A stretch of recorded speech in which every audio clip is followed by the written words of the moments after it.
In today's bulletin, we'll be talking about the Scotland squad and my expectations of the UEFA Nations League.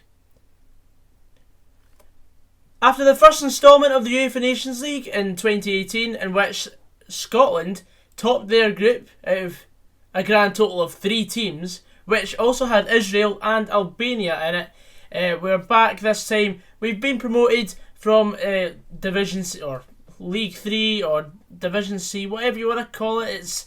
It's all letters and numbers. It's all really confusing. UEFA just like to really complicate things, and Scotland got promoted to Division 2, B, whatever, as well as Israel, because for some reason they didn't like Germany being relegated from the top flight into the second tier. So basically they've completely re-scrambled it all, and they've done it to suit the big dogs, and that's the way I see it anyway.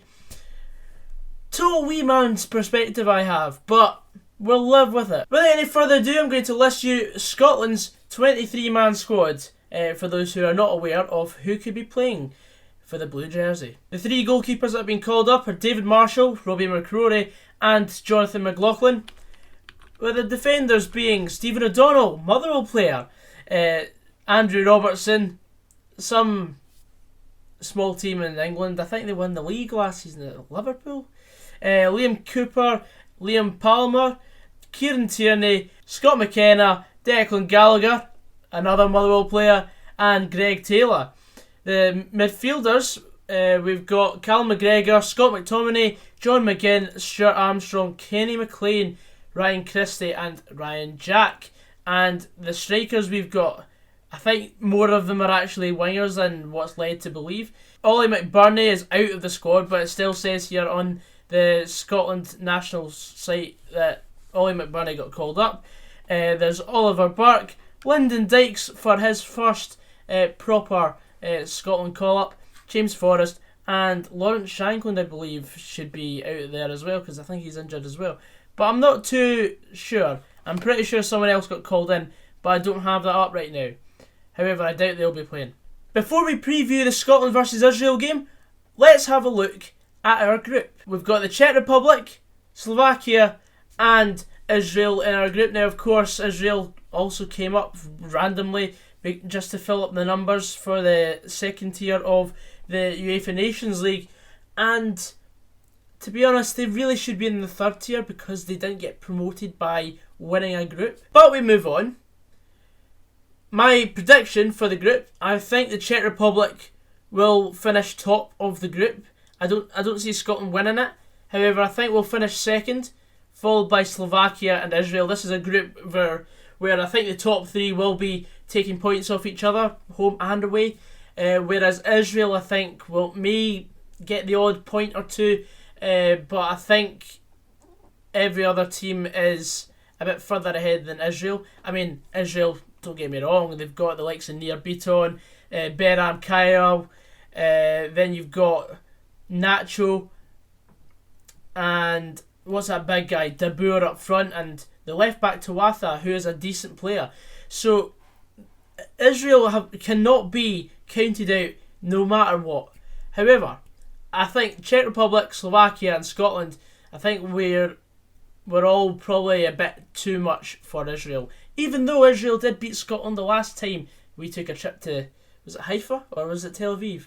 One of the two. But we know for a fact that over the previous UEFA Nations League, Scotland certainly made it a lot tougher than anyone would have thought. Well, let's just be honest. Alex McLeish was in charge, and now we've got Sir Steve Clarke at the helm. I'm feeling a bit more assured, I'll say that. I'll never forget the sum of our first 2 World Cup qualifiers of Kazakhstan plus San Marino equalling -1 goal difference. But we'll move on. The team I would line up with against Israel, I think we should go with a 4-2-3-1, flood the midfield, make sure that they don't get a chance. Because if that big guy Dabur gets anywhere near the goal, he's going to score. I've seen him play a few times, whether it's been on a live stream. It's really difficult to close him down. He's a similar player to the likes of Artem Zhuba, who we struggled against Russia. He was absolutely on fire against us. So we've really got to look out for him. In goals, I would start with John McLaughlin. I think he's been decent for Rangers so far this season. I mean, I've not watched too much of Rangers, but I think it'll be him because David Marshall hasn't played a competitive match yet because, well, he plays for Cardiff and the English season is only just about to kick off. In defence, we'll go 4 at the back. Stephen O'Donnell, right back. Motherwell, you know. There's 2 centre halves. I'm gonna go with Liam Cooper, right centre half, and Kieran Tierney, left centre half.